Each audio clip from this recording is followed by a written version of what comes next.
established ground for possible next project. So. And would you say you were successful in that?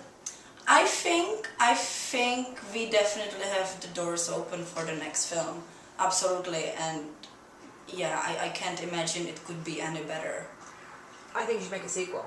Sequel, yeah, lots of people are asking for a sequel actually, so that's, and because we have the audience, I was a little bit thinking about it, it would be good probably to stay with the same subject. And then see who the newcomers are. Yeah, because it changes so much, right. It's incredible, the people in our film who were so big at the time are actually not so big anymore.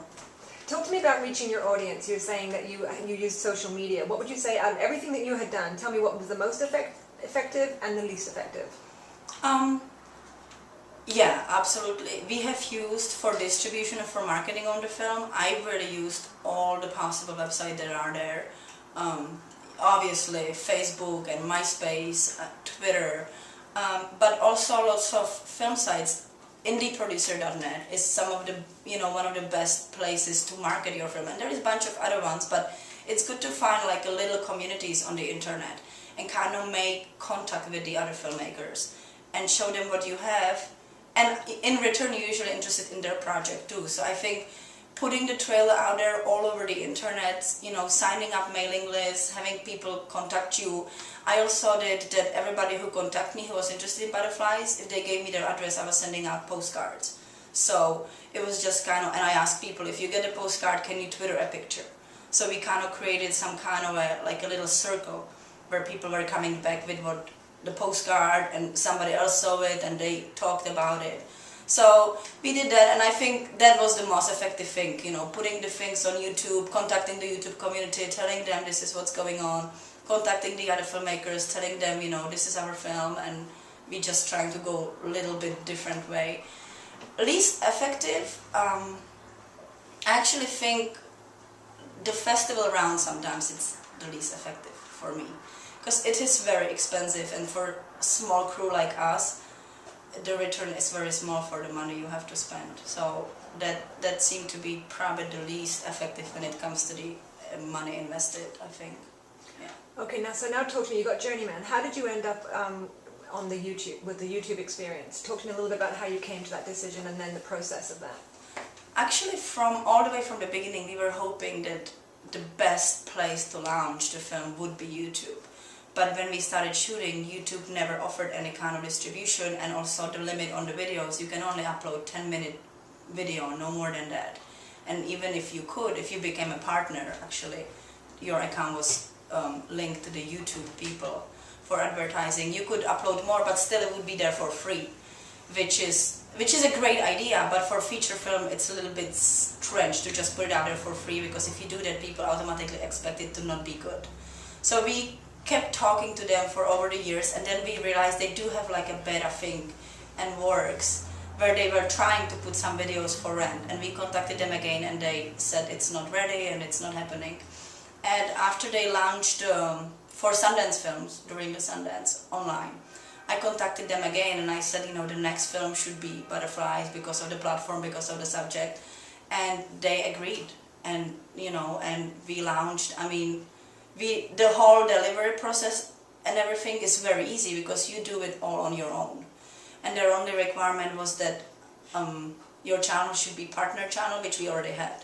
Meaning we already had ads running on our videos. So we could just link that account, and they just gave us an option on the video to rent it.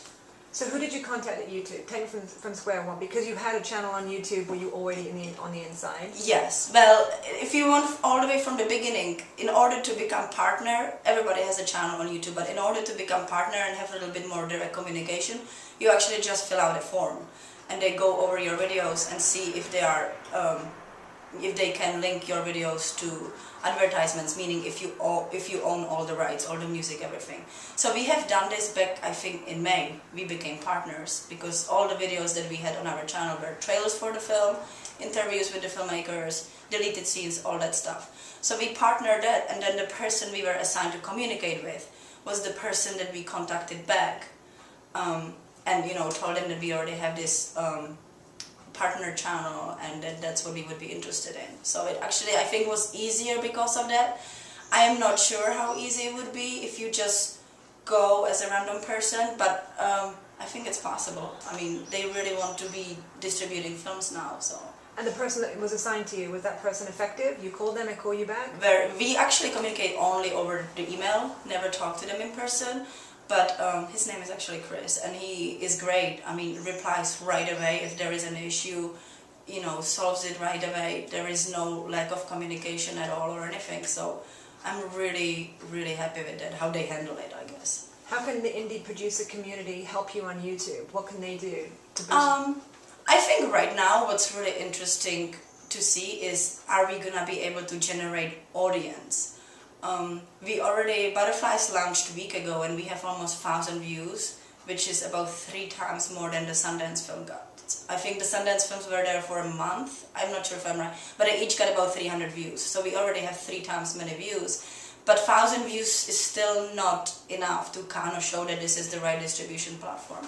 So the best thing to do is just, you know, go and watch Butterflies on YouTube and then spread the word, you know, tell your friends there are other filmmakers. And not only just that, this can be good for anybody who is trying to distribute your film, because you can put it out there and you own all your rights. You can decide on the price you're renting it for. You can decide how long it runs for or when you take it down. There are no limitations. And I think the prices that you can still run the film for free, obviously, but it goes all the way up to $20. You can rent the film, and you can decide if you're renting it out for 24 hours, 3 days, 2 weeks, or however long you want. So it can work depending what you're trying to do. Or anything you want to tell us? I think you asked me everything. I mean, I don't know. I mean, for me, the only thing I think I like to say, but that's more personal to you. Say it. When we first met, through Lisa Marie, who is actually a YouTuber, I had no idea really what to do with the film. And the way you gave us an advice, you know, kind of putting me in the right position, saying, look at your film, this is the film you have. It is what it is, but there is audience for it. That kind of gave me the confidence to keep going. Because the day before we met you, I felt we have the worst project in the world. Because we couldn't get into any festivals, because we were submitting to Tribeca and Sundance and Cannes, which is not the platform at all for indie filmmakers. I mean, it's sad to say, but it is not. So, no, not for my kind of, you know, this kind of very low budget. So, yeah, that's the only thing. I think if you didn't say just, it's fine, just look somewhere else, look where real indie filmmakers are. Because I didn't even understand what indie filmmaker means. I didn't realize that $1 million budget in Hollywood is still indie. For me, that's a big budget film.